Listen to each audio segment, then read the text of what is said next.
Dans quelques secondes maintenant, la dernière table ronde de cette journée, l'avenir des droits des femmes dans le monde, avec Alimata Fofana, autrice et réalisatrice, Shebaka Hachemi, ancienne diplomate afghane, Fabrice Lundy, chroniqueur économique, Jeannette Bougrab, juriste et ancienne ministre, et Myriam Benboubaker, vice-présidente de Mizen, qui est une association pour l'égalité des chances et la gouvernance. Mon très cher Fabrice, vous avez la parole. Merci beaucoup, mon cher Théo. Quelle belle première journée, bravo. Bravo Théo, bravo à la mairie de Saint-Raphaël, bravo à Nicolas Bouzou. Je pense que ça sera un bon cru l'édition 2023. Et quand je dis bon cru, en attendant la dégustation des vins du Château de Sannes demain avec Pierre Gattaz, n'est-ce pas mon cher Pierre qui vient d'arriver? Ça sera l'un des temps forts du samedi 18 novembre. Voilà. Bonsoir à toutes, bonsoir à tous. Très heureux de vous retrouver en clôture de cette première journée. Quasi-clôture, puisque évidemment on attend évidemment le résultat, le verdict du jury du concours d'éloquence. Ce sera aux environs de 20h10, 20h15. Alors vous vous en souvenez peut-être, ce fut l'un des moments forts du mois dernier, la remise donc à Oslo par les jurés du prix Nobel de la paix, attribué à Narges Mohammadi, une militante iranienne des droits humains qui malheureusement purge une peine de prison à Téhéran. Ironie de l'histoire, quelques jours plus tard, début novembre, c'est l'Iran qui présidait à Genève le forum social du Conseil des droits de l'homme. Cherchez l'erreur, bien sûr. Vous connaissez toutes et tous la date du 8 mars, la journée internationale du droit des femmes. Et depuis les années 70, clairement, c'est vrai que les femmes ont conquis beaucoup de droits et heureusement, bien entendu. Mais il reste évidemment encore beaucoup à faire, hein. Qu'est-ce qu'on voit en effet ? L'interdiction d'étudier et d'exercer certains métiers en Afghanistan, 2 ans après la prise du pouvoir par les talibans. On voit des manifestations réprimées en Iran depuis maintenant 1 an, un peu plus d'1 an. On voit le droit à l'avortement qui est révoqué par la Cour suprême aux États-Unis. L'accès restreint à l'IVG aussi dans certains pays européens. La Pologne, avant peut-être qu'il y ait ce changement de majorité, fait notable quand même en France, le président de la République veut inscrire dans la Constitution le droit à l'IVG. Il y a aussi des inégalités économiques. Quand on voit, selon l'ONU, les femmes qui produisent les 2/3 des richesses de la planète, mais qui ne reçoivent que 10% des revenus mondiaux. Et on voit donc partout les positions les plus prestigieuses, voilà, dans les postes politiques, économiques, qui sont réservés à qui? Qui sont réservés aux hommes. Alors le 8 mars dernier, c'est l'ONU qui lançait une alerte, hein, au rythme actuel. Que disait l'ONU? Il faudra près de 300 ans pour atteindre l'égalité de genre. Alors quel avenir pour le droit des femmes? C'est la question qu'on se pose là en clôture de cette première journée, ici à Saint-Raphaël, donc organisée par les Rencontres de l'avenir de Nicolas Bouzou. Rendez-vous pendant 1 heure. Avec à mes côtés, il y a l'ancienne ministre Jeannette Bougrab, qui est juriste essayiste, que vous avez applaudi il y a à peu près 1 heure, hein, sur l'avenir de la laïcité. Ancienne secrétaire d'État chargée de la jeunesse, de la vie associative, ancienne présidente de la Haute Autorité de lutte contre les discriminations et pour l'égalité. À ses côtés, je vous parlais de l'Afghanistan il y a quelques instants. Voici Shebaka Hachemi, diplomate afghane, première femme afghane à avoir été diplomate auprès du gouvernement provisoire afghan en 2001 lors de la chute des talibans. J'ai envie de dire première chute des talibans, en espérant qu'il y en ait une autre qui suive bien sûr. Vous êtes fondatrice de l'association Afghanistan Libre et de Stand Speak Rise Up avec son Altesse Royale, la Grande Duchesse Maria Theresa du Luxembourg, qui est le premier forum international contre les violences sexuelles dans les zones de guerre. Et on parlera notamment avec vous justement du viol comme arme de guerre. Venue spécialement de Tunis pour vous, voilà, elle a obtenu son visa in extremis, mais elle l'a eu quand même. Voici Myriam Benboubaker, directrice du contrôle de gestion dans une grande entreprise publique, première vice-présidente de l'Alliance internationale des dirigeants financiers, vice-présidente de Mizen, qui est une association qui s'engage dans le développement durable. Et puis, tout au bout, alors je ne dis pas que j'ai gardé le meilleur pour la fin, parce qu'il y a un film qui va être projeté donc, tout à l'heure, auquel vous êtes évidemment assisté dans une scène annexe, je ne sais plus exactement où, mais enfin, c'est par là. Exactement. C'est Alimata Fofana, écrivaine, réalisatrice. Et c'est vrai que les mutilations sexuelles faites aux femmes sont devenues votre combat, votre film qui sera projeté. À nos corps excisés, ce sera tout à l'heure. Et puis, puisque Théo le rappelait très justement tout à l'heure, les livres de Shekeba, de Jeannette, de Alimata, ils sont là-bas en vente à la librairie, vous pourrez vous les faire dédicacer. Alors, Jeannette Bougrab, je vais commencer avec vous, parce que je voudrais qu'on fasse un état général du droit des femmes dans le monde. Et c'est vrai qu'il y a eu différentes études qui ont été publiées cette année par l'ONU, par la Fondation Jean Jaurès. Les droits des femmes sont en recul dans le monde. Alors, est-ce que vous l'avez constaté? Et si c'est le cas, comment peut-on l'expliquer? Merci beaucoup. Je pense qu'il faut, derrière ces chiffres, il faut quand même dire qu'il y a une véritable différence entre le Nord et le Sud pour schématiquement dire les choses. On ne peut pas comparer la situation des femmes afghanes, des femmes iraniennes, à ce qui se passe en Europe. Il y a une forme d'indécence. Voilà. C'est pour ça que quand nous en avions parlé, j'ai bien conscience en disant cela que je n'ignore pas que les 200 000 femmes qui sont victimes de violences conjugales, je n'oublie évidemment pas les plus de 200 femmes qui sont mortes chaque année des coups portés par leurs conjoints. Je n'ignore pas qu'en ce moment, les femmes travaillent pour rien, puisque les écarts de salaire continuent en France et qu'on en est toujours à se dire qu'on va légiférer pour imposer des femmes dans des conseils d'administration, des conseils de surveillance, parce que spontanément, eh bien, on ne vient pas à l'idée de prendre une femme, que les femmes ont des doubles, voire des triples journées, et que effectivement la situation en France notamment fait que les divorces font que les enfants sont plutôt du côté des mamans, et donc par conséquent c'est plus difficile. Voilà. Mais en même temps, je n'aime pas l'idée de comparer ce qui n'est pas comparable. Voilà. La lutte contre l'écriture inclusive pour l'émancipation des femmes en France, c'est pas la même chose que se battre pour le droit de vivre et d'avoir accès à l'intégrité de son corps en Afghanistan et en Iran. Et le relativisme des féministes françaises m'ennuie. Voilà, je le dis. Comme ça s'est fait. J'avais passé des mythes. Voilà. On ne combat pas... Non, pas toutes, mais des femmes comme celles qui se sont battues pour le droit de pouvoir avoir les mêmes droits, de pouvoir travailler, d'avoir un compte, de pouvoir accès à l'avortement. Aujourd'hui, quand certaines femmes militent pour que des femmes puissent porter le burkini dans des piscines ou qu'elles puissent porter le voile, excusez-moi, alors qu'en Iran, on a parlé de Narges qui vient d'avoir le prix Nobel de la paix, elle est en train de croupir dans une prison. Là, on vient d'apprendre une bonne nouvelle, c'est que Nasrin Sotoudeh, qui est cette avocate iranienne, mais exemplaire, qui est jetée dans des geôles iraniennes parce qu'elle défend des filles qui ne veulent pas porter le voile.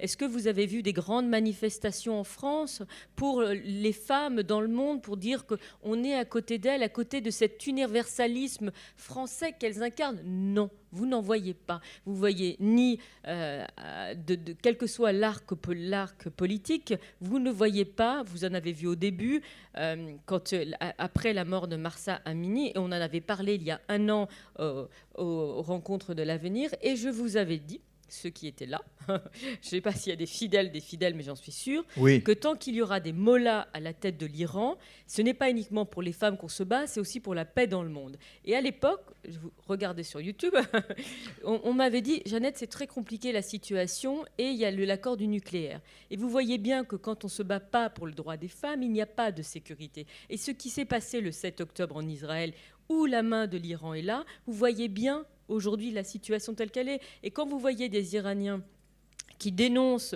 le Hamas, et qu'en France, certains viennent à soutenir le Hamas, il y a quand même un problème. Voilà. Et ce sujet-là, je pense que c'est important de le dire. Et je vais juste finir dessus, c'est que, et ça permettra de faire le pont avec ce que l'on dit, c'est que qu'est-ce qui s'est passé le 7 octobre? C'est-à-dire quand on va tuer des femmes, quand on les viole, quand on les agresse, on utilise le viol comme arme de guerre. Et le fait de ne pas reconnaître le viol comme arme de guerre, et je sais que c'est l'un des combats de notre ancien prix Nobel de la paix, le docteur Denis Mukwege, qui se bat pour les reconstructions de femmes, et notamment en matière d'excision, je me dis que ça devrait nous donner à réfléchir. Tant qu'on ne se battra pas avec toute la force pour que les droits des femmes soient respectés, il n'y aura pas de paix dans ce monde. On va en reparler du viol comme arme de guerre, mais quand même, Jeannette Bougrabe, restons quand même...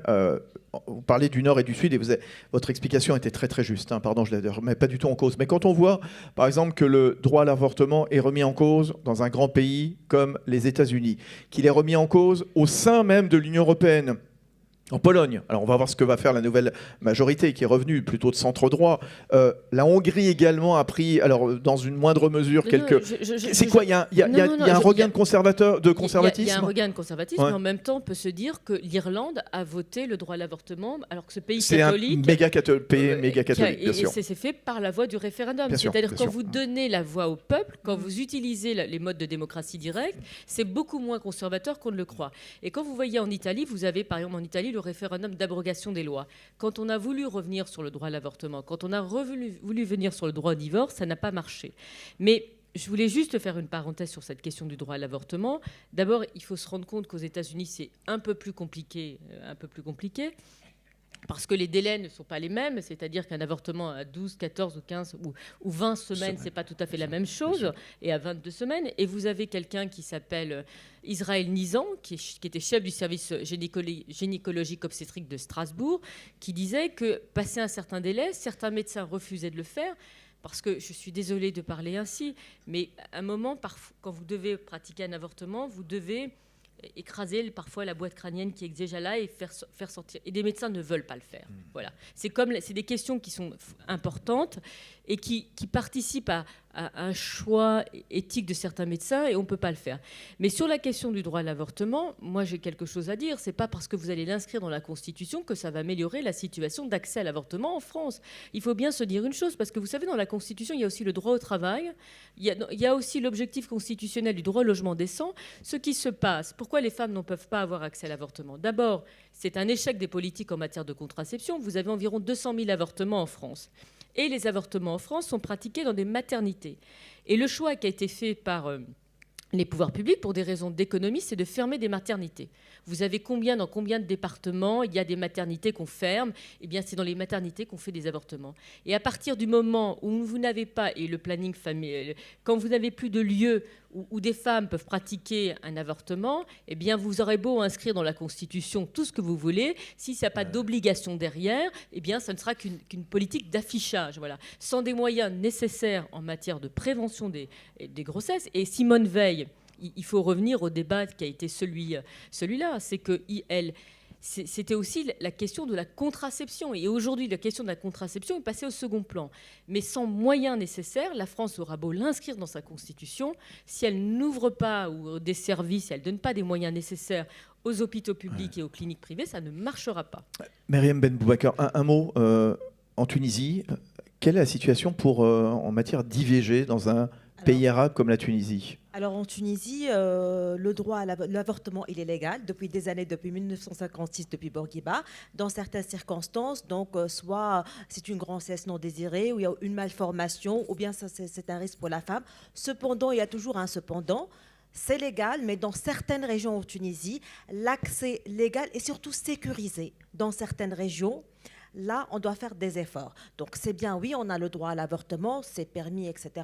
Mais dans certaines régions, c'est culturel. C'est pour ça que je dis, promulguer des lois ne suffit pas. Il faut changer les mentalités et les cultures. Parce que dans certaines régions conservatrices, donc il y a des médecins qui refusent, des gynécologues qui refusent de faire un avortement. Donc, il faut travailler sur l'émancipation, il faut travailler sur les mentalités. Ouais, comme le disait Jeannette, mais aussi en France. Chekeba Hachemi, on va parler de vous un petit peu, et puis de votre pays. Si, quand même, bien sûr. Vous êtes né à Kaboul, vous êtes arrivé en France à l'âge de 11 ans. Séparé de votre mère, vous avez franchi seul, avec un passeur, la montagne qui sépare l'Afghanistan du Pakistan, après avoir fui votre pays. Là, on parle de l'invasion soviétique à ce moment-là qui touchait votre pays, occupation qui a duré une quinzaine d'années. Vous êtes consacré à la défense et au renforcement des droits du peuple afghan. Vous avez écrit un livre, L'Insolente de Kaboul, qu'on peut retrouver là-bas au fond, dans la petite librairie, dans laquelle vous racontez votre enfance, votre parcours. En cette fin 2023, quelle est la situation des femmes afghanes depuis la prise de pouvoir par les talibans en août 2021 ? Et on en avait parlé ici même avec l'exceptionnel David Martinon, ambassadeur de France à l'époque en Afghanistan, qui depuis a été nommé donc en Afrique du Sud, à Pretoria. Aujourd'hui, c'est quoi l'état des lieux ? Écoutez, moi aujourd'hui l'Afghanistan est le seul pays au monde, le seul, où par une loi l'éducation des filles est interdite. Donc ça, c'est déjà tenir... Voilà. Il existe un seul pays où il y a une loi, on a dit on interdit l'éducation des filles. Et tout est interdit pour les filles. Ils ont commencé à prendre le pouvoir le 15 août 2021. Je rappelle juste l'histoire. Donc l'Afghanistan, c'est 40 années d'invasion. Ça a commencé avec les Russes. Donc moi, c'est plus de 40 années parce que je vais avoir 50 ans et je n'ai connu que la guerre dans mon pays. Donc ça ne s'est jamais arrêté. Après l'invasion soviétique, bon bref, il y a eu tout un moment et les talibans, première version, sont arrivés en 96 en Afghanistan. Et là, c'était bien parce que ça nous arrangeait tous, en fait, en Occident. C'était un truc qui se passait là-bas, on voulait pas trop s'en mêler, on avait des intérêts économiques, etc. Donc c'était une crise afghano-afghane, et il fallait surtout pas parler. Que les femmes se fassent lapider sur la place publique parce qu'elles avaient fait une école clandestine, qu'elles puissent sortir et qu'on puisse leur couper les bras et les jambes, etc. Ça ne touchait pas beaucoup. C'est à ce moment-là que moi, je suis devenue très militante en France pour dénoncer tout ça.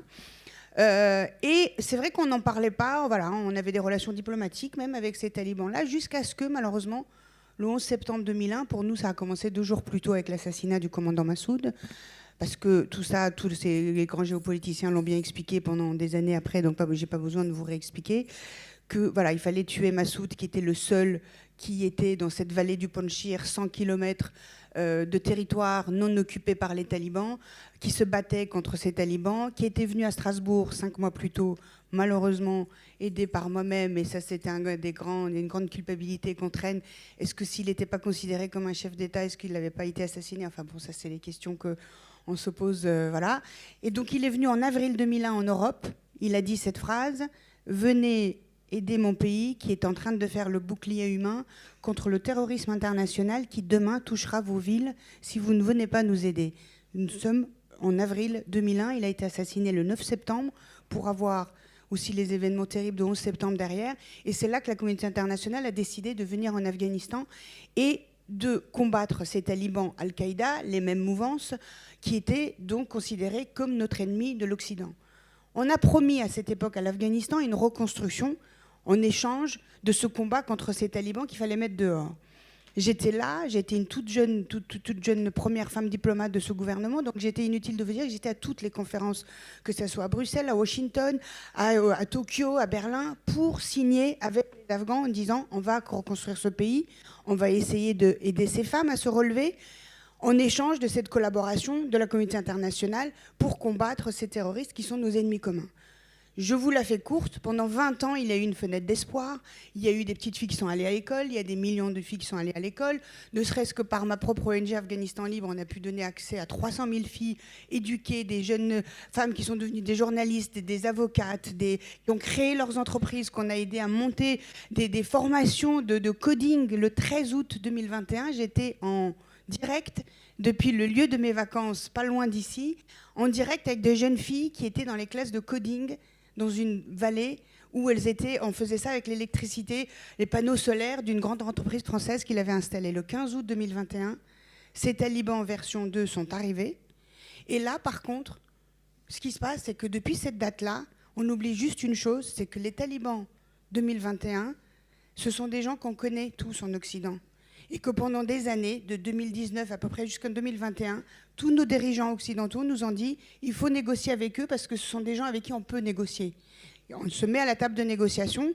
Donc j'ai fait toutes les radios, télé, etc. pour dire ce ne sont pas des gens avec qui on négocie. Vous avez oublié, vous avez la mémoire courte, que ce sont des terroristes du monde entier. Ils n'ont rien d'afghan et c'est 52 nationalités, etc.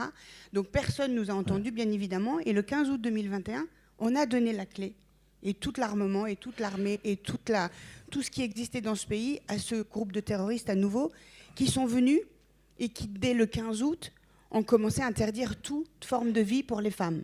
Et ce qui est très important, et je vais parce que je vois que vous avez envie de me couper... J'ai plein de questions. C'est qu'ils ont tout interdit du jour au lendemain, à nouveau exactement comme en 96. Aujourd'hui, donc en Afghanistan, il n'y a pas d'école, tout est fermé. Elles n'ont pas le droit de se faire soigner, elles n'ont pas le droit de travailler, en sachant qu'en 45 années de guerre, presque 80% des foyers, le chef de famille était une femme, à cause des hommes tués, des handicapés. Donc 80 à 90% des foyers, c'est les femmes qui apportaient un salaire, que ce soit dans les provinces ou dans les villes. Donc aujourd'hui, l'ONU dit que c'est le pays où il fait le moins bon vivre pour les femmes dans le monde, avec tous les taux de mortalité les plus élevés. C'est le pays où l'accès à une alimentation basique pour survivre est la pire. aujourd'hui en Afghanistan. Donc la pauvreté, sur les 60 millions à peu près, il y a 28 millions de femmes qui vivent enterrées vivantes. Et vous multipliez ça par le nombre d'enfants qu'elles ont, qu'elles doivent nourrir. Donc ça, c'est la situation afghane. Et pour essayer de comprendre que ça nous touche, cette crise, et ce que vous disiez tout à l'heure pour les mollahs d'Iran, tout ça nous touche. Pourquoi ? Pour la bonne et simple raison que je vais vous donner un exemple. 15 août 2021, dans l'après-midi, les talibans, le premier geste symbolique qu'ils ont fait, ils sont allés dans la prison de Bagram, la base militaire occidentale américaine, où les Américains n'étaient plus là, et ils ont ouvert la prison de Bagram avec 7800 djihadistes du monde entier que le gouvernement afghan avait emprisonnés. Et ceux-là, c'était ceux qu'on avait emprisonnés, qu'on avait arrêtés juste avant de toucher sur le bouton kamikaze. Donc vous voyez un peu le genre que c'était, ces 7800 qui se retrouvaient dans cette prison. C'était leur premier geste symbolique. Donc moi, aujourd'hui, c'est pas que je suis là pour vous plomber. En plus, je suis jugée parce qu'il y a toute une partie des jeunes qui m'ont reconnue et que je vais avoir la chance de rencontrer tout à l'heure et demain et qui m'ont demandé de les voir. Et je suis ravie de les voir parce que c'est l'occasion. Donc, ils s'attendent à ce que je sois concrète parce qu'ils n'aiment pas les débats où on parle pour rien dire, d'après ce qu'ils m'ont dit. Et donc, tout ça pour vous dire que ça nous concerne ce qui se passe en Afghanistan aujourd'hui. Ce n'est pas une crise afghano-afghane entre les Afghans. C'est un pays qui est envahi par un régime terroriste international. Il y a 28 millions de femmes qui sont enterrées vivantes. Est-ce que ça veut dire que dans un contexte de mondialisation, est-ce que ça veut dire qu'aujourd'hui, en 2023, nous, les femmes ici, là, toutes, on se sent bien parce qu'il y a un coin du monde où elles n'ont même pas le droit à respirer l'air libre? Je ne crois pas. Moi, je suis une grande féministe. Et pour moi, c'est l'universalisme des féministes qui m'importe. Quand je pense à une femme comme Antoinette Fouque, qui est une des créatrices, fondatrices de MLF, elle disait en 79, si on n'aide pas les Iraniennes à briser leur chaîne face aux mollahs, on n'a rien gagné ici en France. Et nous sommes en 2023, et je redis la même chose, et pour les Afghanes, et pour les Iraniennes, et pour toutes les autres. Nous sommes un corps. Le droit des femmes, c'est comme un corps. Quand vous avez une angine blanche, même si c'est que la gorge, vous êtes cloué au lit. Et ben c'est exactement pareil pour les droits universels des femmes, sans rentrer dans les considérations culturelles, religieuses ou communautaires. Savoir qu'il y a un coin du monde où elles ont tout perdu et qu'on le sait, parce qu'en 96, on pouvait dire on ne le savait pas. Mais aujourd'hui, nous le savons. Toute la communauté internationale sait. Les Européens ont leurs responsabilités, les Américains. Alors les Américains, je ne veux pas critiquer parce que moi je suis française, donc je critique ce que je connais. En bonne française, je critique les pouvoirs parce que je me sens européenne. On est parti parce que les États-Unis ont dit qu'il fallait partir. Alors je ne suis pas là pour dire qu'il faut absolument rester dans ces pays pendant des décennies, mais je suis là aussi pour dire que qu'est-ce que ça veut dire ? Demain, je suis impatiente d'écouter le débat sur la diplomatie. Ça veut dire quoi quand on nous dit on va négocier avec ces gens-là et qu'on a signé des accords ? Vous pourrez poser des questions à Jean-Yves Le Drian, il sera demain. Et on salue Xavier Gorce avec voilà. ses dessins qui vont émailler donc cette table ronde. Oui, ton corps t'appartient, mais toi, tu m'appartiens. Juste une question quand même. Chez Keba, vous nous dites, voilà, on a ouvert les prisons avec tous les djihadistes, on a donné les clés aux talibans pendant que les talibans, après, enfermaient toutes ces femmes, ces petites filles qui n'ont pas le droit de sortir, qui sont dans la précarité, qui ont faim, qui sont malades, qui sont mariées de force, malheureusement aussi. Est-ce qu'il y a un semblant de début de mouvement de résistance ? Est-ce qu'il y a des écoles clandestines, des facs clandestines ? Qu'est-ce qui se passe là-bas ? Est-ce qu'il y a un espoir quand même malgré tout ? Tant que les talibans sont là, tant que les talibans sont là, en espérant qu'ils dégagent vite. Malheureusement, on est dans un contexte d'information qui passe, donc une cause malheureuse prend la tête arrive, et on en a quand même pas mal ces derniers temps. Donc oui, elles sont toujours debout, ces Afghanes, mais ce qu'il faut quand même considérer, et c'est la grande différence que nous parce que je suis aussi militante avec toutes mes amies iraniennes en ce moment, ce qu'il ne faut pas oublier, c'est que l'Iran, l'éducation n'a jamais été interdite par ces mots-là. Donc aujourd'hui, 40 années après, vous avez une population cultivée. Moi, j'ai été de très nombreuses fois ces dernières années en Iran. Les femmes de Téhéran n'ont rien à envier aux Européennes. L'Afghanistan, c'est 45 années d'invasion différentes, avec toutes les structures étatiques détruites à chaque fois. Les Russes sont arrivés, ils ont tout détruit pour dire on apprend le russe. Après, les talibans sont arrivés, ils ont tout détruit, etc. Donc nous sommes quand même dans une population... Sans compter ce qui s'est passé au 19e, sans compter ce qui s'est passé au 19e siècle, mais oui, on ne va pas revenir jusque-là. On parle que ces 40 dernières années, et c'est la grande différence avec l'Iran, par exemple. C'est-à-dire que ce pays, c'est 98% d'analphabétisme. C'est toutes les structures étatiques qui sont détruites. Donc vous avez un régime de terreur qui arrive. qui commencent à assassiner, à pendre sur la place publique, etc., dans chaque village où ils arrivent. Et vous avez la communauté internationale qui était là, soi-disant vous aider, etc. Tout le monde s'en va et s'enfuit, on voit les images, etc. Tout le monde part. Oui, il y a la résistance. Je suis tous les jours en contact avec des jeunes femmes. Comment vous êtes en contact? Eh ben, malheureusement, par Messenger, parce que c'est le seul réseau où on peut se parler sans d'accord. qu'elle soit identifiée, etc. Ouais. Et je vais vous dire, je vais raconter juste une scène. Là, il y a 10 jours. Et après, on enchaîne Je avec suis- le voilà, il y a témoignage. 10 jours, je vois qu'une des militantes m'appelle sur WhatsApp. Et je trouve ça bizarre parce que d'habitude, elle m'envoie, etc. Et elle me tourne le téléphone comme ça, elle me montre l'image et on voit les talibans avec les armes. Elles sont 5. Elles sont 5. Il y a 2 médecins, 2 journalistes et 7 militantes. Et j'essaye depuis de la sauver et je n'y arrive pas. Et elle me montre l'image comme ça, elle me dit, tu vois, il va me tuer, mais tu m'as appris il y a quelques années à me relever, à créer une association et à me dire que tout est possible. Donc il va me tuer peut-être, je rentrerai peut-être pas vivante, mais au moins je suis debout. Et oui, elles existent, c'est des petites cellules, mais elles sont seules, personne ne les aide. Et aujourd'hui, on n'a même pas de l'aide alimentaire de l'ONU en Afghanistan. Donc ces mêmes personnes, pourquoi je parle de ça, ces mêmes gouvernements, ces mêmes institutions qui nous disaient il faut négocier avec les talibans, pourquoi est-ce qu'aujourd'hui on confond négociation et juste discussion? Aujourd'hui ils refusent de nourrir cette population. Non, mais Jeannette. On est complice de tout ça, et je vais vous dire pourquoi. Parce que d'une part, dans ces grands conflits, et on oublie la guerre entre le bloc de l'Est et de l'Ouest, qui a armé les talibans, c'était les Américains. Voilà. Qui éventuellement donne l'asile à Khomeini, la France. Donc, et quand il a fallu, parce qu'effectivement il y avait tout le conflit avec la question du pétrole, il fallait faire tomber le Shah car il n'était plus utile. Donc en fait les femmes sont des grandes sacrifiées sur l'autel de la réelle politique qui est assez affreuse. Et moi, je me garderai bien de poser demain la question au ministre Le Drian, mais quand il parlait de talibans inclusifs, j'ai failli m'étouffer. Enfin, et de discuter avec ces gens-là et de se dire qu'on va leur donner la clé, c'était quand même se tirer une balle, c'est pas dans le pied, c'est dans la tête, c'est tout. Et donc à partir du moment où les grandes questions internationales, on vient à chaque fois, les sacrifiés, ce sont les femmes. Ouais. C'est les Occidentaux qui ont armé les talibans et c'est l'Occident qui a hébergé et qui a permis à Khomeini de revenir au pouvoir. Bien dit une nouvelle fois, Jeannette Bougrab. Alimata Fofana, on va parler de vous, un peu de votre cas personnel, mais comme on l'a fait avec Chekeba, on va évidemment élargir, bien entendu, sur le combat que vous menez pour des centaines de milliers ou des millions de petites filles également. Vous êtes la troisième d'une fratrie de 6 vous naissez à Longjumeau. Vous avez travaillé comme éducatrice à la protection judiciaire de la jeunesse d'Evry. Vous êtes d'origine sénégalaise. Vous publiez votre premier ouvrage, roman, en 2015, intitulé « Mariama, l'écorchée vive ». Parce que vous, à 5 ans, vous avez été victime, lors d'un voyage familial au Sénégal, d'une mutilation. Alors, on ne va pas parler énormément de votre cas, mais quand même, racontez-nous ce qui s'est passé. Et ce qui s'est passé ensuite, clairement, voilà, lorsque vous êtes revenu en France. Qu'est-ce qui s'est passé à l'âge de 5 ans, alors ?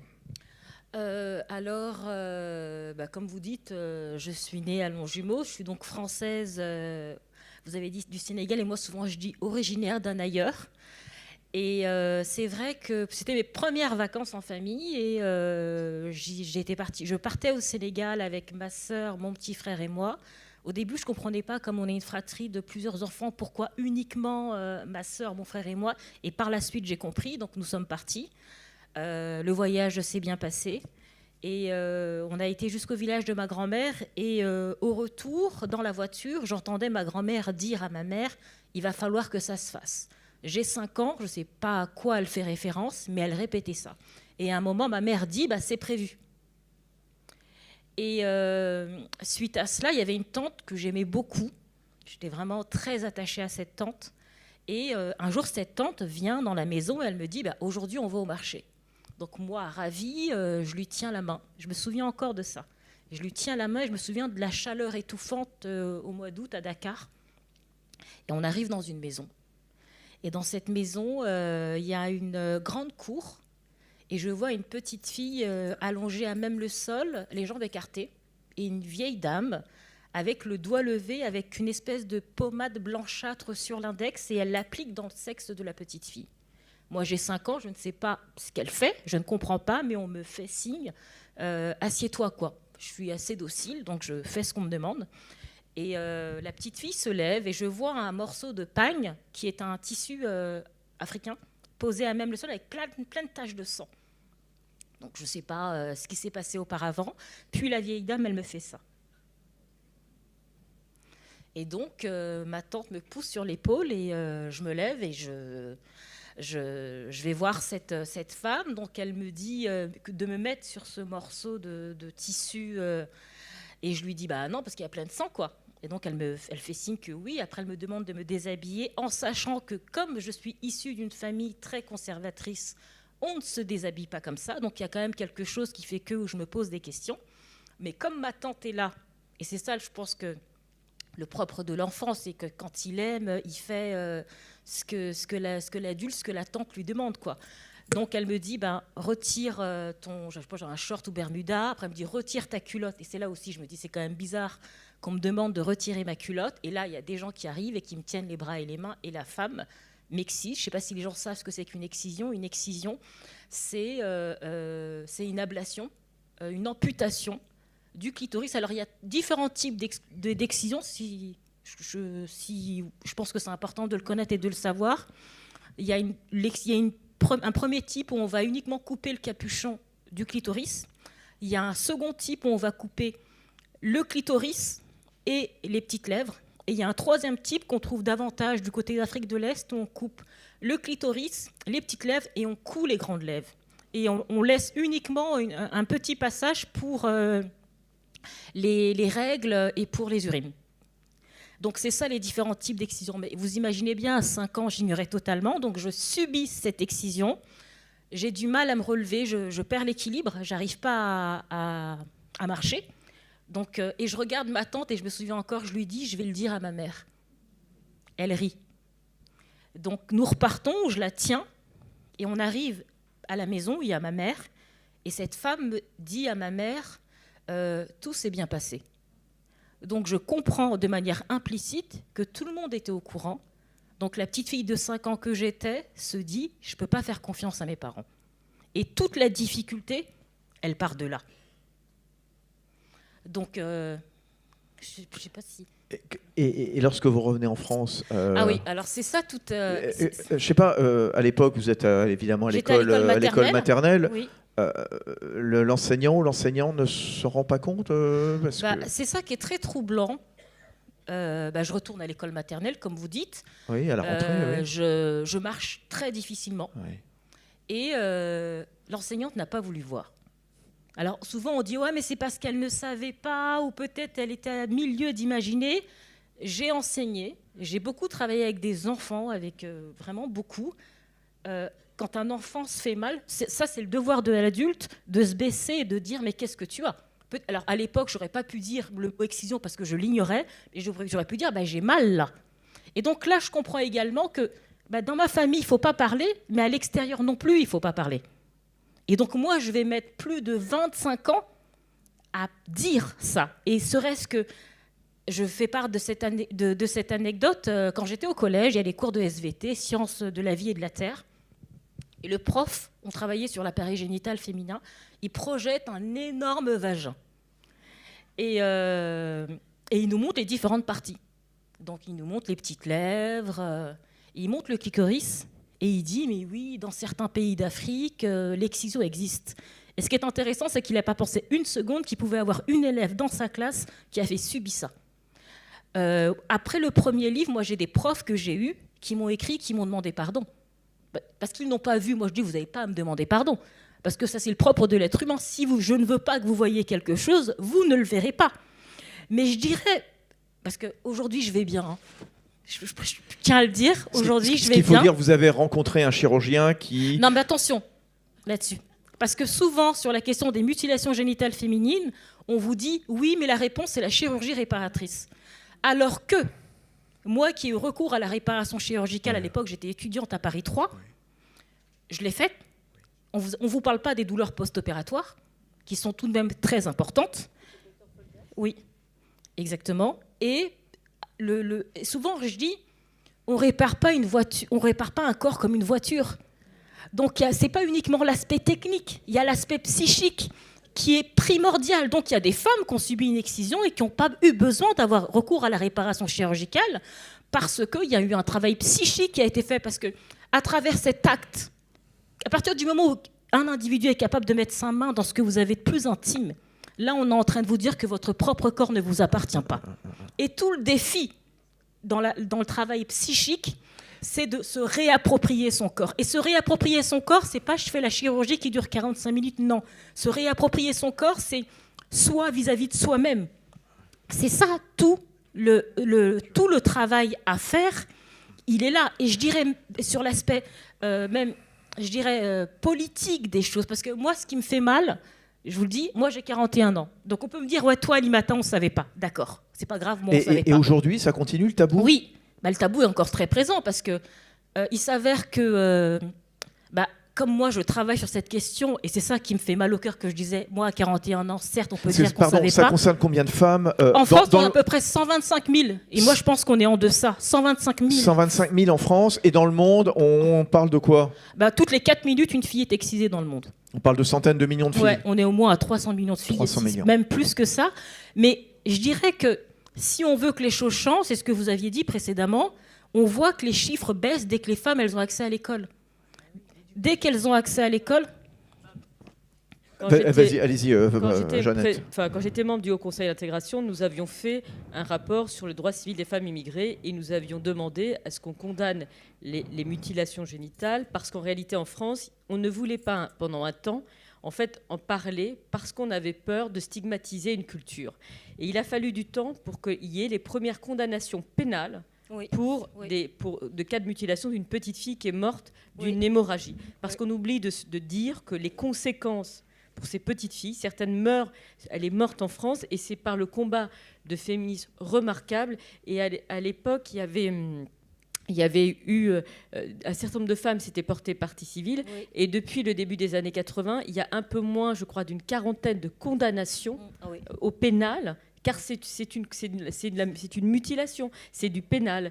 Et donc la France a du mal parce que quand un médecin, même un médecin qui a l'obligation de dénoncer, a peur en réalité éventuellement de transmettre à la police, que le lien de confiance à la famille se brise et qu'en fait les petites sont protégées jusqu'à l'âge de 6 ans parce qu'il y a la PMI, et une fois qu'il n'y a plus la surveillance de la PMI, en fait les pratiques ont changé et on excise plus tard. Et il y a un rapport de 2 sénatrices qui a été fait et qui montrait qu'il y avait une augmentation de l'excision en France. Et le grand drame du pays, et c'est pour ça que la question de l'éducation n'est pas suffisante, et je vous promets de finir, c'est que le travail qui a été fait quand on a réussi à faire en sorte qu'une petite a échappé à l'excision, comme il y a une espèce de retour du religieux, c'est-à-dire que la lutte pour l'égalité et pour le respect de l'intégrité du corps de la femme est un combat incessant. Et parfois, des femmes qui ont échappé à l'excision se posent la question, sous la pression de la famille, de se dire pourquoi pas le faire à ma fille, voilà. Et c'est ça qui est terrible.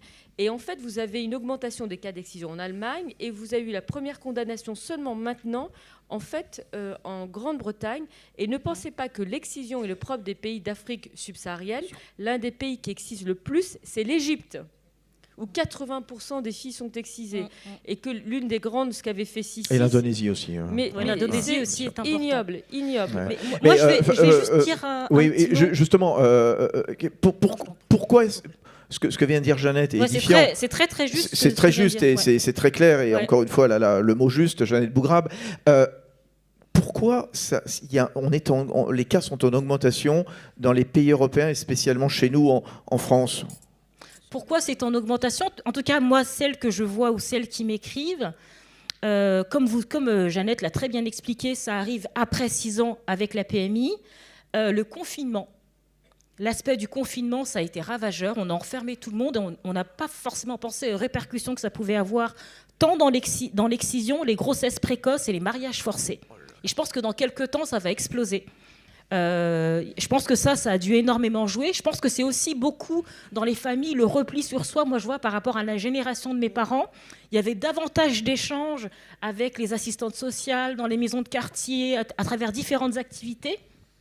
Et maintenant, je trouve que c'est beaucoup moins fort, beaucoup moins flagrant. Et il y a aussi un élément aussi, c'est qu'on en parle très très peu. Moi, j'espère que vous assisterez à mon documentaire À nos corps excisés. C'est juste après. Hein. Juste après, Ouais. à l'auditorium. Mais moi, ce qui m'a frappé après. Et il y a votre l'écriture- livre aussi qui est là-bas. Oui, il y a aussi mon. Je fais l'autopromo. Non, on a raison. Il y a aussi le livre. Mais ce qui m'a frappé, c'est quand ces jeunes filles de 20 ans, 25 ans, c'est ce que je disais, qui m'écrivent, moi, je me dis, mais c'est-à-dire que ces filles, elles sont nées au moment des procès. C'est ce que vous disiez tout à l'heure, Jade. Elles sont nées au moment des procès. Et là, la question que je me pose, c'est qu'est-ce qui a fait qu'on n'a pas su les protéger? Et ça me fait très mal. Et je parle juste aussi d'un point de vue politique. Parce que moi, il s'avère que j'ai écrit au président de la République, j'ai écrit à tout le monde pour faire réagir. Et souvent, les gens ne réagissent pas parce qu'ils pensent qu'ils ne sont pas concernés. Quand on parle d'universalisme, ça veut dire que ce qui me touche te touche et ce qui te touche me touche. Pourquoi sur cette question-là, que ce soit dans les médias? Alors j'ai fait ce documentaire, mais Dieu seul sait à quel point j'ai galéré. Pour les livres, dès qu'on traite de cette question-là, comme si on dit oui, mais c'est une intimité. Non, c'est pas une intimité. On va mettre sa main dans l'intimité d'une enfant. On n'est plus dans l'intimité. Moi, je pense que c'est dans un premier temps un viol et une amputation. Et dans le pays de votre famille, le Sénégal, je crois qu'une loi a été votée récemment pour aller quelque part limiter les cas, les proscrire, Alors, il y a- les encadrer. Mais il y a les lois, c'est ce que vous disiez Ouais. tout à l'heure, Mais Jeannette. la grande il y a la loi. Mais il y a la grande difficulté, c'est que la plupart des pays africains, l'excision est interdite, mais que la traduction perdure. Et la plupart du temps, ils pratiquent ces actes en dehors de la frontière et donc en dehors de la France. Et après, c'est la question de la saisine judiciaire. Et c'est la raison pour laquelle le travail qui doit être fait, c'est essentiellement, comme on l'a fait sur les questions des violences conjugales, c'est-à-dire en fait briser le secret médical, même si c'est déjà une obligation pour les médecins de transmettre. Ensuite, c'est très difficile parce qu'il y a eu, il y a 2-3 ans, un procès, c'est que vous demandez à des enfants de porter plainte contre leurs propres parents. Et ça, Ouais, et ça, ce c'est vrai. travail-là sans accompagnement, c'est extrêmement difficile. Parce qu'en réalité, même des enfants maltraités ont du mal. Ils aiment leurs parents, on aime nos parents. C'est ça qu'il faut que les gens comprennent. On aime nos parents. Alors même si, bien sûr, elle a eu vraiment... cet acte est inacceptable, mais on aime nos parents et nos mères. La question étant, pourquoi elles font ça? Parce que nos mères l'ont subi. Donc elles savent. On est dans un schéma de répétition et elles pensent que une fille, pour qu'elle trouve un mari, il faut qu'elle soit excisée. Parce que pourquoi on excise? Exactement, il y a une volonté de contrôle absolu du corps de la femme et il y a une sacralisation de la virginité. Donc on dit, il faut que tu excises ta fille parce que sinon ta fille, elle ira à droite, à gauche, comme si c'était, vous voyez, un chat ou un chien. Donc il y a tout cet imaginaire et je dis, le changement, il se fait dans quoi? Moi, je vois parce que ma mère a changé. Ma mère a pris conscience de ça. Et pourquoi et Vous en comment avez parlé toutes les deux? Oui, alors en différentes étapes, nous en avons parlé et je lui ai parlé des conséquences, parce qu'il y a des conséquences à cet acte, des conséquences terribles. Vous avez dit, pardon. On va se tutoyer entre sœurs de combat. Voilà, c'est ça, merci Jeannette. Ce que tu disais tout à l'heure, il y a des petites filles qui meurent, le bébé dont tu as dit qui est morte d'hémorragie, les problèmes de septicémie, les problèmes des femmes qui accouchent derrière. Quand vous êtes... Il y a une personne qui m'avait raconté cette anecdote, après je le fais très court, une personne qui avait accouché de sa première fille. Et le médecin lui dit, madame, vous êtes chanceuse. Elle dit, mais pourquoi? Il dit, vous êtes chanceuse d'être en France, dans un hôpital avec tout le personnel médical, parce que sinon, madame, vous seriez morte.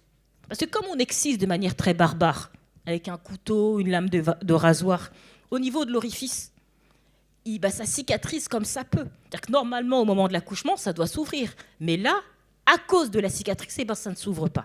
Donc vous imaginez les conséquences au moment de l'accouchement, c'est-à-dire que c'est un autre trauma que les patientes vivent au moment de l'accouchement à cause de ça. Merci, j'ai été... Non, mais on va continuer, parce que vous avez raison.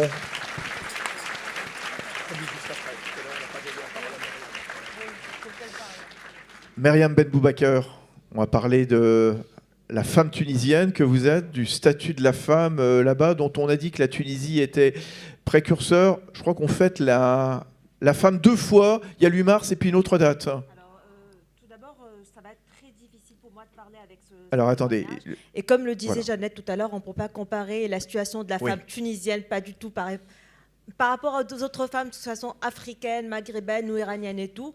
Mais moi, je dirais un truc, peut-être en Tunisie, si on posait ça le titre du panel, la question sur l'évolution des droits de la femme. Eh bien, la femme tunisienne, elle vous dirait que ça a été un marathon, mais que nous sommes prêtes à franchir la ligne d'arrivée avec des talents. C'est exactement ça. Vous avez été conseillère de la ministre des Droits de la Femme donc Oui. en Tunisie. Je disais, on fête 2 fois Voilà. la femme, le 8 mars et puis au mois 13 d'août. En Le fait, 13 août. nous sommes le seul pays au monde à fêter, je dirais, on ne fête pas la femme, on célèbre, c'est la journée internationale des droits de la femme le 8 mars, mais nous avons notre journée le 13 août, et là, elle est axée sur le succès des femmes et sur la contribution des femmes tunisiennes dans les différents secteurs d'activité. Et moi, j'aimerais, étant donné que je suis financière, je suis dans une déformation professionnelle, donc j'aimerais bien, quand je parle, donner des chiffres, parce que c'est les chiffres qui parlent. Alors en Tunisie, pour parler un peu de l'histoire, c'est très important. Tout le monde connaît la femme tunisienne à travers Bourguiba. Eh bien, je vous dis, bien avant Bourguiba, je ne sais pas si vous connaissez Fatima Al-Fahriya. Fatima Al-Fahriya, c'est une femme d'origine tunisienne kérouanaise qui a mis en place la première université au monde. C'est l'université des Qaraouiyines, on C'est appelle en quelle ça. année ça? C'est en 854, 857, je ne me rappelle plus. Mais cette université, elle ne l'a pas faite en Tunisie, elle l'a faite au Maroc, à Fès. Et après, déjà, entre la Tunisie et le Maroc dit non, elle est d'origine tunisienne, la Tunisie elle dit d'origine kérouanaise. Il y a même un prix qui s'appelle le prix Fatima Al-Fahri. Il y a aussi, avant Bourguiba, le mariage kérouanais. En fait, la femme tunisienne, bien avant, donc le mari ne pouvait prendre, il avait le droit d'épouser 2 femmes, mais il ne pouvait pas le faire. La femme devait d'abord lui donner son accord. Par la suite, bien sûr, il y avait Bourguiba en 1956. Ce qu'a fait Bourguiba, et ça c'est la révolution tunisienne, c'était la promulgation du code du statut personnel. Qu'est-ce qui comporte ce code? La première chose, il a aboli la polygamie. La deuxième chose qu'il a faite, c'est qu'il a fixé un âge minimum pour le mariage. Et la troisième chose, il a donné à la femme le droit au divorce. La femme peut demander le divorce. Et là, je pourrais peut-être parler de la situation en Tunisie. Alors, quand on a parlé d'une situation globale, on a parlé de quoi? On a parlé de différents problèmes dans le monde. Moi, je dirais dans le monde, il y a des pays, je ne sais pas, je parle aussi sous le contrôle des dames, il y a des pays qui ont fait des avancées extraordinaires. C'est la Suède, c'est la Norvège. C'est là, maintenant, ils sont devenus des pays exemples. Pourquoi des pays exemples? Parce que ce sont des pays où maintenant, il n'y a plus de disparité salariale. C'est des pays parce que c'est très important d'avoir un équilibre entre vie professionnelle et vie personnelle pour une femme. Et donc, ils ont réussi à le faire. Il y a d'autres pays, bien sûr, dans le monde où c'est encore négligé, cette histoire, où on parle encore de mariage précoce, de mariage forcé, et donc les droits des filles, le droit à l'enfance, tous ces droits-là, ils sont privés de tous ces droits-là. Moi, j'aimerais bien aller dans des solutions. Donc, il y a 3 solutions, et là, les 3 solutions, elles sont très claires, elles sont dans le 5e objectif de développement durable. Le 5e objectif, c'est l'autonomisation des femmes et l'égalité des genres. Alors, dans les 3 trucs, la première chose, dans les solutions, on a l'éducation. C'est très important, c'est ce que vous disiez tout à l'heure. Bon, l'éducation, quand on parle d'éducation, l'éducation, c'est un point fondamental, un point focal pour l'émancipation de la femme. Donc, il faut vraiment mettre des programmes qui sont accessibles à tout le monde, ça c'est très important, des programmes de qualité, et ces programmes-là, ils vont faire en sorte qu'on va pallier aux obstacles qui font qu'on peut pas, qui mènent des freins au développement personnel et professionnel de la femme. La deuxième chose, c'est l'autonomisation économique. Ça, vraiment, c'est très important. Et là, je dirais, d'abord, peut-être je parlerai un peu de la Tunisie en matière d'éducation. J'irai vite, je sais que... Pardon, Myriam, juste pour te dire qu'en 2000, les Nations Unies et tous les pays du monde ont justement fait ça, qui s'appelle le MDG, le Millennium Development Goal, et qu'en 2010, on devait arriver à tout ça. Donc nous sommes en 2023. Les textes existent, tout le monde a signé, il y a eu des experts, ils ont été très cher payés, ils continuent à être payés. Donc toutes ces institutions internationales pour dire qu'en 2010, toutes les petites filles devaient être éduquées dans le monde. Enfin, on a tout ça qui existe. Donc il faut qu'on les ressorte. D'accord. Alors moi, je dirais que au jour d'aujourd'hui, selon les statistiques, le taux de scolarisation à l'école primaire et secondaire des filles en Tunisie, il est de 97%. voir les efforts qui ont été faits. Ça ne veut pas dire que tout était beau, tout est beau, je vais vous raconter autre chose. Je parlerai maintenant de l'autonomisation économique. Alors par rapport à l'autonomisation économique, ce qui est important, c'est ce qu'il faut faire. En fait, ce qu'on est en train de faire en Tunisie, c'est de mettre des programmes, des projets pour autonomiser les femmes. Et donc, qu'est-ce qu'il faut faire? Il faut travailler sur des politiques de travail équitables. Il faut travailler sur l'entrepreneuriat féminin, ce qui est très important. Et autre chose, l'accès aux services financiers. Par exemple, c'est à travers d'ouvrir des lignes de crédit. Pourquoi c'est important? Parce que le fait que la femme soit indépendante financièrement, ça ouvre des opportunités économiques et ça l'aide à traverser tout ce qu'on était en train de parler. La troisième chose, vite fait, c'est la sensibilisation. C'est très important, on ne peut pas faire ça sans sensibilisation. Pour la sensibilisation, il faut passer bien sûr par des campagnes de communication, par des projets éducatifs, mais aussi par des plaidoyers. Parce que ce que je disais depuis tout à l'heure, oui, il y a des lois, on n'arrête pas de promulguer des lois, mais il faut appliquer des lois. Pour appliquer des lois, il faut changer les mentalités. Le travail que font tous les plaidoyers, c'est sur la mentalité. Après, si je peux me permettre... non, juste sur le rôle de l'entreprise, la question, vous avez créé le guide des experts, vous, chez Keba Hachemi, justement.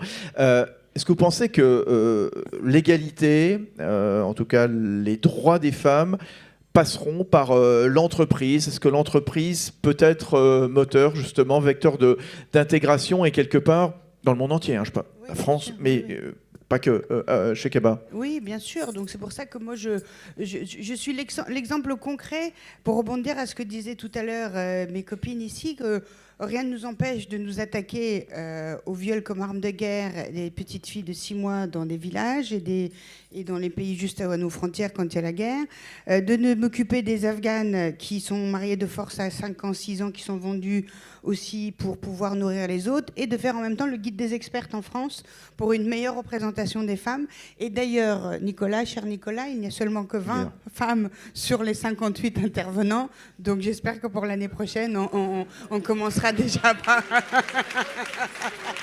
Non, je crois qu'on peut... Non, chez Keba, on ne peut pas lui faire le reproche à Nicolas. On ne lui fait pas, sinon on ne lui dirait pas si c'était un reproche. Donc, l'entreprise a son rôle à jouer parce que ce soit en Occident ou ailleurs dans tous les pays où là on a la Tunisie, l'Afghanistan et ailleurs, la société civile a son rôle à jouer pour tout ce que tu disais au niveau de la sensibilisation. Et aujourd'hui, on le voit que par des lois, les choses changent.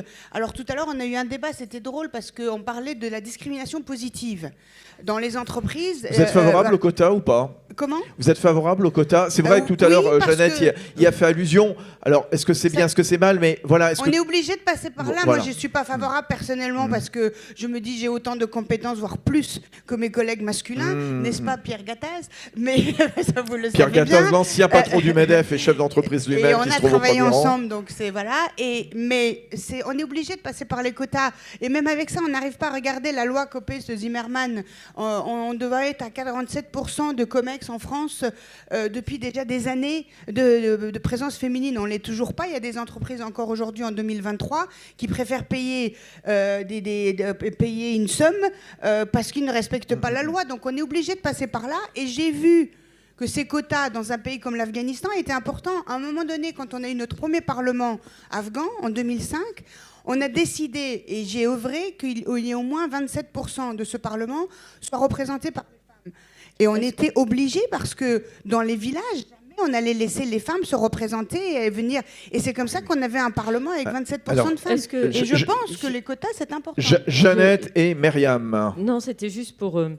J'aurais dû commencer par ça, mais il y avait un très très beau livre que je vous conseille de lire, qui est celui de Nicolas Christophe, qui est prix Pulitzer, qui est éditorialiste au New York Times, qui avait écrit La moitié du ciel pour reprendre cette fameuse phrase de Mao pour parler des femmes, et qui parlait un peu de tous ces parcours de résilience que des femmes qui, malgré les drames qu'elles ont vécus, ont réussi en fait en tout cas à remonter ou à reconstruire quelque chose de positif.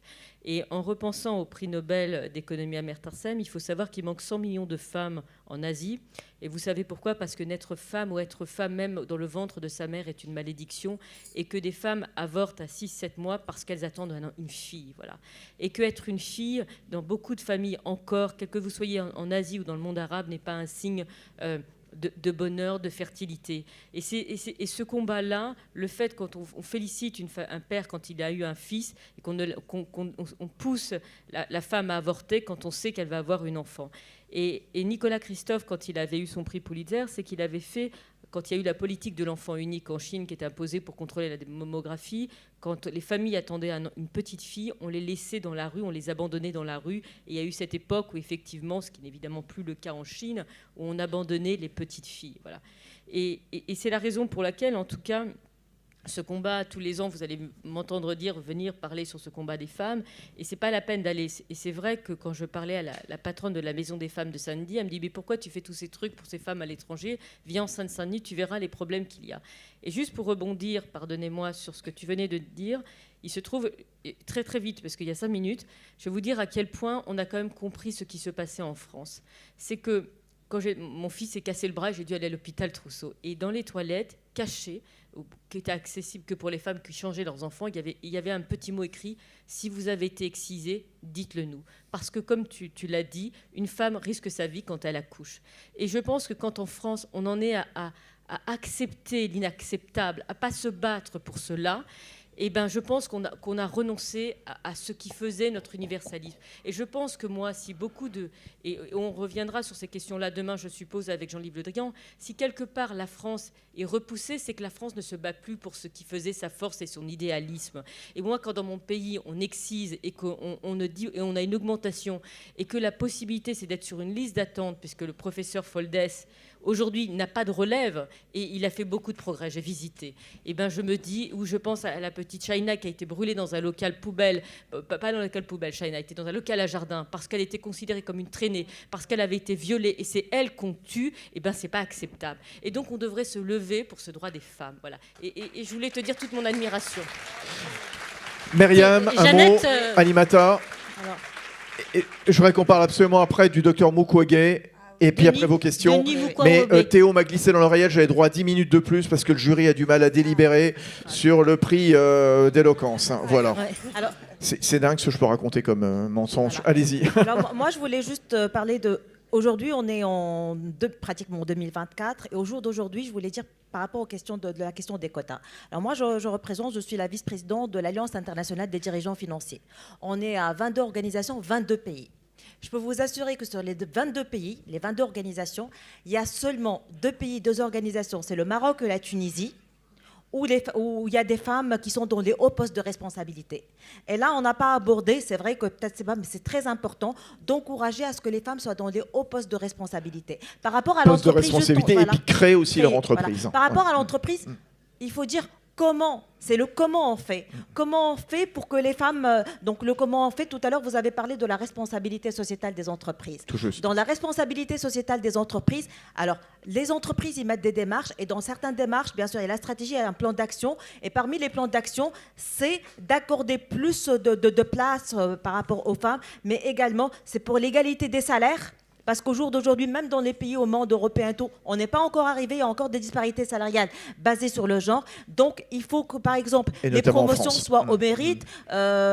Donc, c'est à travers ce genre de mécanisme-là qu'on arrive à mettre en place... Non, mais par exemple, tu parlais de la Tunisie, il y a quand même un problème, c'est le droit de succession. Quand une femme hérite, c'est la moitié d'un homme.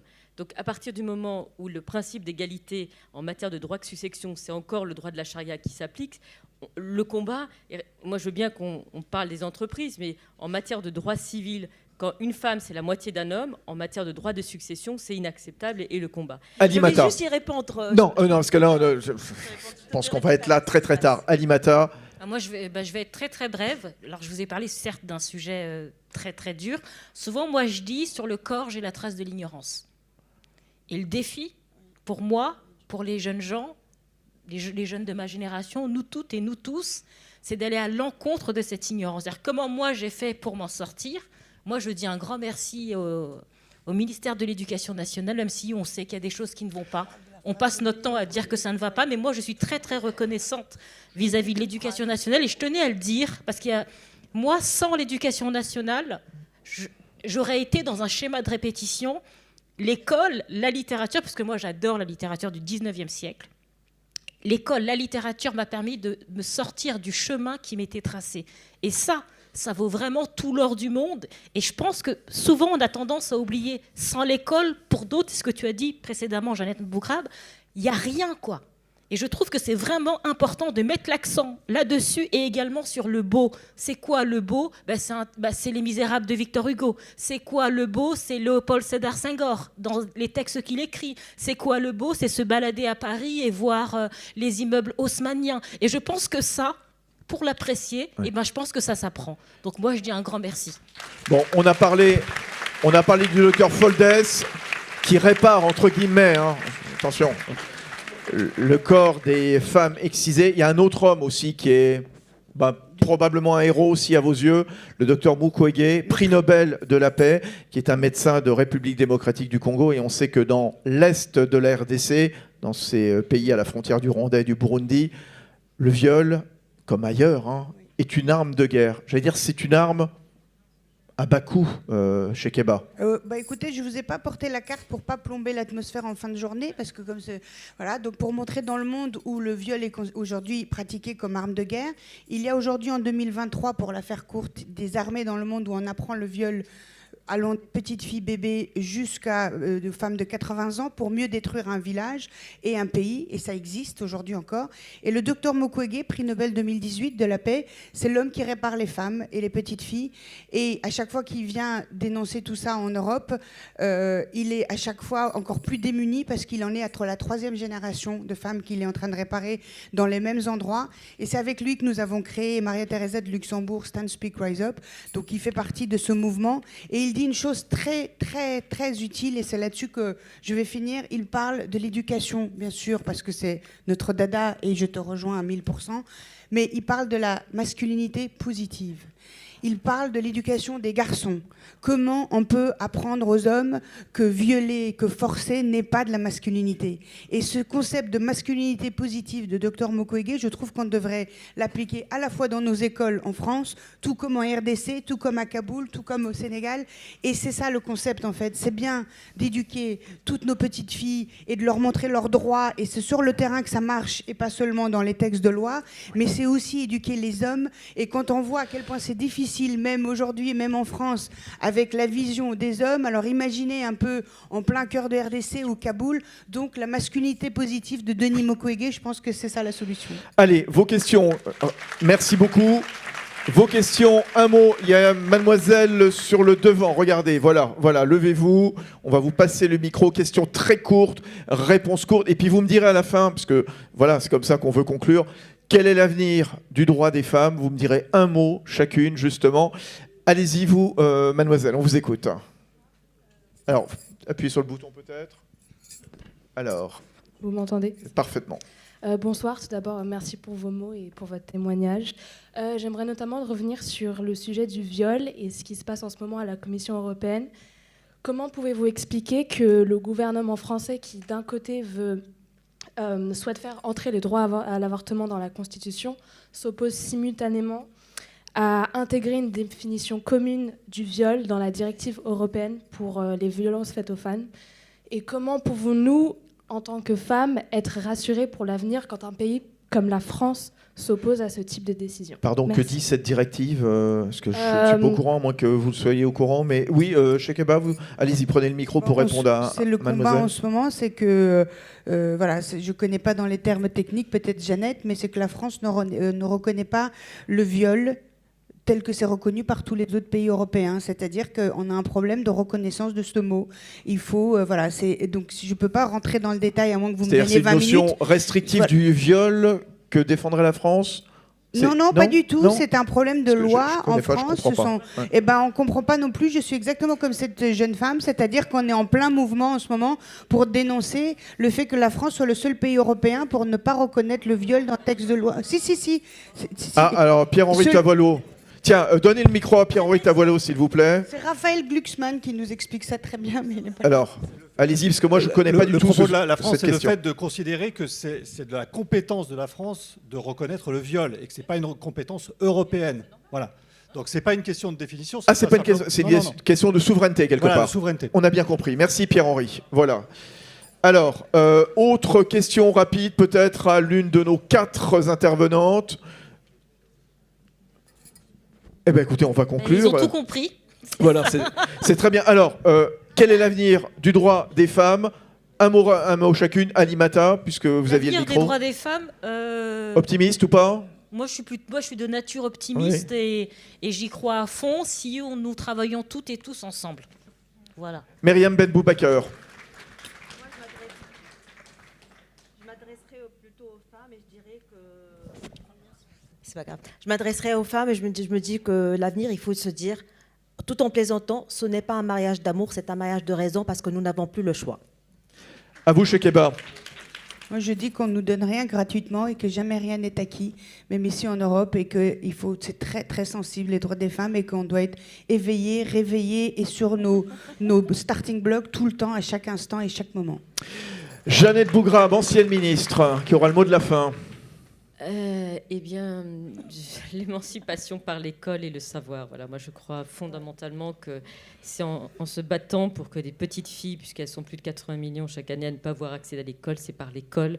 Et ça permettra de finir sur un autre prix Nobel et de rendre hommage à Malala, qui a pris une balle dans la tête parce qu'elle voulait aller à l'école alors que les talibans avaient fait une fatwa pour interdire les petites filles d'aller à l'école. Et puis peut-être qu'un jour, qu'il n'y aura plus du tout le 8 mars, ça voudra dire que voilà, tout sera arrivé, tout sera abouti. Allez voir À nos corps excisés de Alimata. On se lève pour saluer évidemment les 4 représentantes féminines qui sont venues parler du droit des femmes. Ah, c'est ici, la projection aura lieu ici. Voilà, on applaudit très très fort. Et on vous remercie Alimata Fofana, Myriam Ben Boubaker, Chekeba Hachemi, Jeannette Bougrabe.